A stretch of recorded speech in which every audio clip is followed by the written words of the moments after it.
Պարոն Ֆարմանյան, ես սկսեմ իմ հարցը ձևակերպելիս պարոն Սիսակ Գաբրելյանի հարցին, թե ինչ է լինում,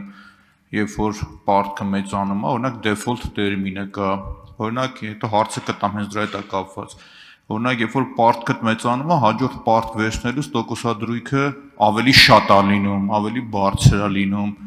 երբ որ մի քիչ ավելի շատ է լինում պարտքը, օրինակ Հունաստանի օրինակում ստիպված պետությունը գնում է կտրուկ քայլերի, օրինակ հրաժարվում է ներքին պարտքի մի հատվածից, Հունաստանի պարագայում շուրջ 100 միլիարդ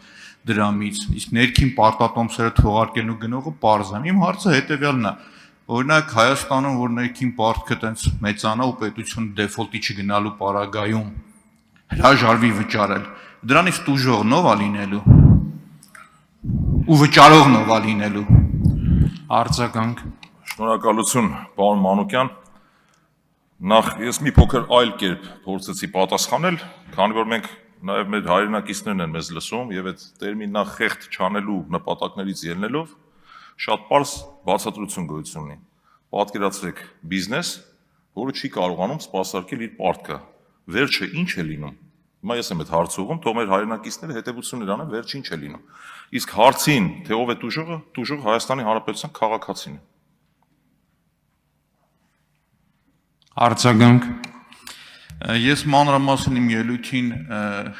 կարձագանք եմ ու հիմնավորեմ, ինչա տեղ ունենում, երբ որ պարտքը մեծանում է ու դրա վճարողն ով է ու մնացածը, շնորհակալություն, որ փաստեցիք, որ Հայաստանի Հանրապետության քաղաքացին է վճարում այդ կառավարման ու դրա վատ պտուղների համար, ու երկրորդ հարցը, որ ես ունեմ, տեսեք, մեր համախառն ներքին արդյունք եւ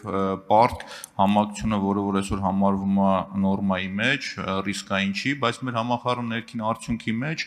ամենալուրջ զգալի դերն ունի այսօր ոչ մեր կամքից անկախ ռուս-ուկրաինական պատերազմը։ Այդ պատերազմի արդյունքում Հայաստանը դարձել է բարենպաստ գոտում գտնվող պետություն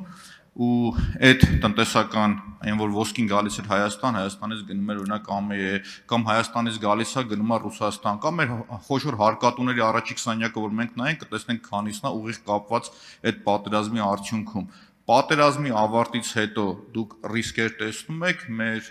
համախառն ներքին արդյունք եւ պարտք համակցության մեջ։ Շնորհակալություն կրկին անգամ, պարոն Մեսրոպյան, Մանուկյան, ներողություն։ Ուրեմն շատ ճիշտ նկատեցիք, այո, մեր տնտեսական աճը վերջին տարիներին գերազանցապես ես կասեի, պայմանավորված է ռուս-ուկրաինական պատերազմի արդյունքում վերարտաման գործարքների հետ է կապված։ Այդ մասին է վկայում առաջին խոշոր հարկ վճարողների, առաջին տասնյակում գտնվող ընկերություններից մեկը, որը հենց վերարտահանող ընկերություն է, եւ Հայաստանի Հանրապետությունը ցավոք սրտի չկարողացավ բավարար չափով օգտվել այդ օգուտներից։ Արհեստական խոչընդոտների պատճառով։ Հիմա ես չեմ ուզում թվարկել, ընդհանրապես դրանից մի օրինակ կարող եմ բերել։ Օրինակ, ինչի համար ընդունվում կառավարության որոշում, որով արգելվում է սարք-սարքավորումների, տեխնոլոգիաների, առանձին տեխնոլոգիական բնույթի ապրանքների արտահանումը դեպի եվրասիական երկրներ։ Ընդ որում, տվյալ կառավարության որոշման վերնագիրը այնպիսին է, որ տպավորություն է, որ եթե էկոնոմիկայի նախարարությունը տրամադրի համապատասխան թույլտվություն, խնդիր չի լինի, բայց չկա գեթ մեկ նախադեպ, որ որևէ տնտեսվարող հնարավորություն է ունեցել թույլտվություն ստանալու, այսինքն դա անուղղակի արգելքի համար է արվել։ Սա մասնավոր օրինակ բերեցի, եւ այո, եթե ռուս-ուկրաինական պատերազմի հետագա արդյունքները արդեն տեսնում ենք, ներողություն եմ խնդրում, 30 վայրկյան, տեսնում ենք, որ այդ արդյունքներից այլևս չենք կարող օգտվել եւ վատ կանխատեսումներ ունեմ ցավոք սրտի։